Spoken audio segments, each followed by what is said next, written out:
वजूद से परिचय। पैरवी के बदले रूप से क्यों हैरान था ऋषभ। उसे अब न माँ जी का खौफ था न ऋषभ का डर। आखिर एक रात में ही यह सब बदलाव कैसे हुआ, ऋषभ भी समझ नहीं पाया। मम्मी मम्मी, भूमि ने मेरी गुड़िया तोड़ दी। मुझे नींद आ गई थी। भैरवी की आवाज से मेरी नींद टूटी तो मैं दौड़ती हुई बच्चों के कमरे में पहुंची। भैरवी जोर जोर से रो रही थी। टूटी हुई गुड़िया एक तरफ पड़ी थी। मैं भैरवी को गोद में उठाकर चुप कराने लगी तो मुझे देखते ही भूमि चीखने लगी। हाँ, ये बहुत अच्छी है, खूब प्यार कीजिए इससे। मैं ही खराब हूँ, मैं ही लड़ाई करती हूँ, मैं अब इसके सारे खिलौने तोड़ दूंगी। भूमि और भैरवी मेरी जुड़वा बेटियां हैं। यह इनकी रोज की कहानी है। वैसे दोनों में प्यार बहुत है, दोनों एक दूसरे के बिना एक पल भी नहीं रह सकती। मेरे पति ऋषभ आदर्श बेटे हैं, उनकी माँ ही उनकी सब कुछ है। पति और पिता तो वे बाद में हैं। वैसे ऋषभ मुझे और बेटियों को बहुत प्यार करते हैं, परंतु तभी तक जब तक उनकी माँ प्रसन्न रहे। यदि उनके चेहरे पर एक पल को भी उदासी छा जाए तो ऋषभ क्रोधित हो उठते। तब मेरी और मेरी बेटियों की आफत हो जाती। शादी के कुछ दिन बाद की बात है। माँ कहीं गई हुई थी, ऋषभ ऑफिस गए थे। घर में मैं अकेली थी। माँ जी और ऋषभ को सरप्राइज देने के लिए मैंने कई तरह का खाना बनाया, परंतु यह क्या, माँ जी ऋषभ के साथ घर पहुंचकर सीधा रसोई में जा घुसी और फिर जोर जोर से चिल्लाई, ये सब बनाने को किसने कहा था। मैं खुशी खुशी बोली, मैंने अपने मन से बनाया है। वे बुड़बुड़ाती हुई अपने कमरे में चली गई और दरवाजा बंद कर लिया। ऋषभ भी चुपचाप ड्राइंग रूम में सोफे पर लेट गए। मेरी खुशी काफूर हो चुकी थी। ऋषभ क्रोधित स्वर में बोले, तुमने अपने मन से खाना क्यों बनाया। मैं गुस्से में बोली, तो क्या यह घर मेरा नहीं है? क्या मैं अपनी इच्छा से खाना भी नहीं बना सकती? मेरी बात सुनकर ऋषभ जोर से चिल्लाए, नहीं, यदि तुम्हें इस घर में रहना है तो माँ की इच्छा अनुसार चलना होगा, या तुम्हारी मर्जी नहीं चलेगी तो मैं माँ से माफी मांगनी होगी। मैं रो पड़ी। मैं गुस्से से उबल रही थी कि सब छोड़ छाड़ अपनी माँ के पास चली जाऊं, लेकिन मम्मी पापा का उदास चेहरा आंखों के सामने आते ही मैं माँ के पास जाकर बोली, माँ जी माफ कर दीजिए, आगे से कुछ भी अपने मन से नहीं करूंगी।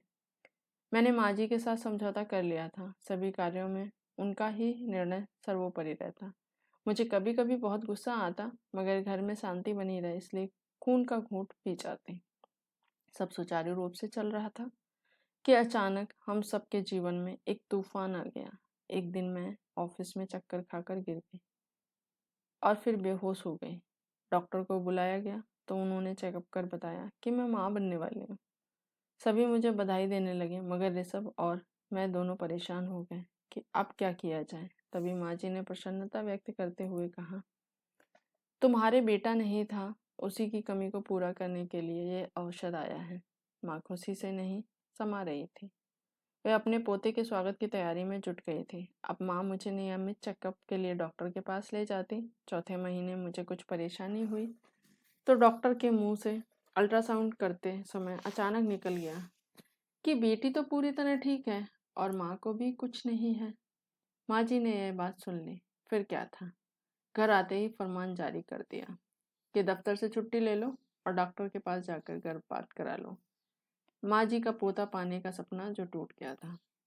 मैंने ऋषभ को समझाने का प्रयास किया, परंतु वे गर्भपात के लिए डॉक्टर के पास जाने की जिद पकड़ ली।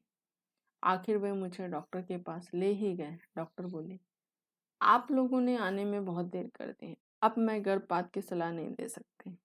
अब माँ जी का व्यवहार मेरे प्रति बदल गया। व्यंग्य बाणों से मेरा स्वागत होता। एक दिन बोली, बेटियों की माँ तो एक तरह से बाज ही होती है, क्योंकि बेटे से वंश आगे चलता है। अब घर में हर समय तनाव रहता। मैं भी बेवजह बेटियों को डांटती। ऋषभ माँ जी की हाँ में हाँ मिलाते। मुझसे ऐसा व्यवहार करते जैसे इन सब के लिए मैं दोषी हूँ। वे बात बात पर चीखते चिल्लाते जिससे मैं परेशान रहती। एक दिन माँ जी किसी अशिक्षित दाई को लेकर आई और फिर मुझसे बोली, तुम ऑफिस से 2-3 दिन की छुट्टी ले लो।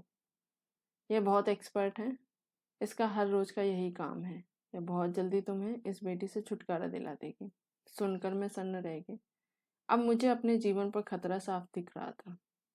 मैं ऋषभ के आने का इंतजार करने लगी। वे ऑफिस से आए तो मैंने उन्हें सारी बात बताई। ऋषभ एक बार को थोड़ा गंभीर तो हुए, लेकिन फिर धीरे से बोले, माँ जी नाराज हो जाएगी, इसलिए उनका कहना तो मानना ही पड़ेगा। मुझे कायर ऋषभ से घृणा होने लगी। अपने दब्बूपन पर भी गुस्सा आने लगा कि क्यों मैं मुखर होकर अपने पक्ष को नहीं रखती। मैं क्रोध से थर थर काँप रही थी। बिस्तर पर लेटी तो नींद आंखों से कोसों दूर थी। ऋषभ बोले, क्या बात है, बहुत परेशान दिख रही हो, सो जाओ, डरने की जरूरत नहीं है, सवेरे सब ठीक हो जाएगा। कि ऋषभ इतने डरपोक क्यों है? माँ जी का फैसला क्या मेरे जीवन से ज्यादा महत्वपूर्ण है? मेरा मन मुझे प्रताड़ित कर रहा था। मुझे अपने चारों ओर उस मासूम का करुण क्रंदन सुनाई पड़ रहा था। मेरा दिमाग फटा जा रहा था। मुझे हत्यारी होने का बोध हो रहा था। बहुत हुआ, बस अब नहीं। सोच में विरोध करने के लिए मैं चल उठी। मैं चीख कर उठी कि नहीं मेरी बच्ची, अब तुम्हें मुझसे कोई नहीं दूर कर सकता। तुम इस दुनिया में अवश्य आओगे। मैंने निडर होकर निर्णय ले लिया था। यह मेरे वजूद की जीत थी। अपनी जीत पर मैं स्वतः इतरा उठी। मैं निश्चिंत हो गई और प्रसन्न होकर गहरी नींद में सो गई। सुबह ऋषभ ने आवाज दी, उठो माँ जी, आवाज दे रही हैं, कोई दाई आई है, तुम्हें बुला रही है। मेरे रात के निर्णय ने मुझे निडर बना दिया था। अंततः मैंने उत्तर दिया, मुझे सोने दीजिए, आज बहुत दिनों के बाद चैन की नींद आई है। माँ जी से कह दीजिए कि मुझे किसी दाई वाई से नहीं मिलना। माँ जी तब तक खुद मेरे कमरे में आ चुकी थी। वे और ऋषभ दोनों ही मेरी धृष्टता पर हैरान थे। मेरे स्वर की दृढ़ता देखकर दोनों की बोलती बंद हो गई। मैं आंखें बंद कर उनके अगले हमले का इंतजार कर रही थी, लेकिन यह क्या, दोनों खुसुर फुसुर करते हुए कमरे से बाहर जा चुके थे। भैरवी और भूमि मुझे सोया देखकर मेरे पास आ गई। मैंने दोनों को अपने से लिपटाकर खूब प्यार किया। दोनों की मासूम हंसी मेरे दिल को छू रही थी। मैं खुश थी। मेरे मन से डर हवा हो चुका था। हम तीनों खुलकर हंस रहे थे। ऋषभ को कुछ समझ नहीं आ रहा था कि रात भर में इसे क्या हो गया। अब मेरे मन में ना तो माँ जी का खौफ था, न ऋषभ का, और ना ही घर टूटने की परवाह थी। मैं हर परिस्थिति से लड़ने के लिए तैयार। यही मेरे स्वत्व की जीत थी, जिसने मुझे मेरे वजूद से मेरा परिचय कराया था। Thanks for watching.